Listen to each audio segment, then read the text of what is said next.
I spoke to an important member of the Black consciousness movement, Professor Barney Pityana, one of the founding members of the South African Students' Organization, an exponent Black theologian, trained lawyer, and one of the very first leaders to call on President Zuma to resign. And he briefed us on just what went down in South Africa this past week. Monday last week, I can't get the date right, the president recalled the Minister of Finance from an official visit to London and to the United States. And the Minister of Finance then came back, and the rest of the team that had accompanied him, which included business and labor people, they all came back, and it appeared then that the president had indicated to the ANC officials that he intended to remove the Minister of Finance because he can no longer trust him. And nothing seemed to happen after that until Thursday night at 12:30. The president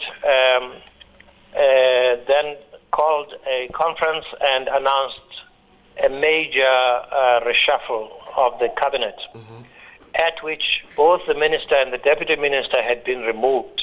State capture is a type of systemic political corruption in which private interests significantly influence a state's decision-making processes to their own advantage through unobvious channels. That may not be illegal, and that is what President Zuma has been accused of. It is unlikely that President Zuma will seek to extend his term beyond 2019 and to be a president for life. That will not happen.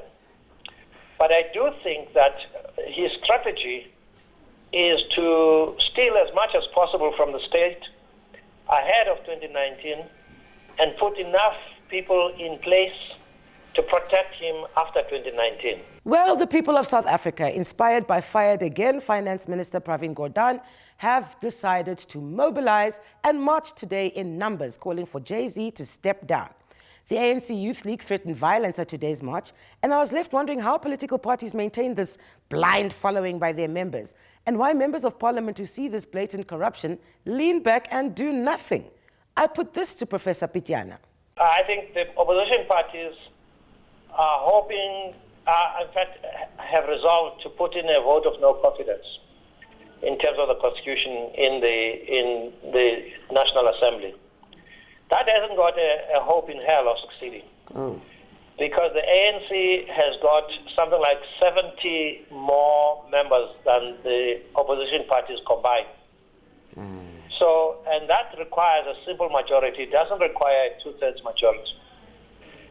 But the opposition parties, in my view, live in a fool's paradise. If they think that sufficient members of ANC are going to abandon and risk their seats in parliament and vote for the opposition, that's not likely to happen. And Namibia's response to all this mayhem? Crickets.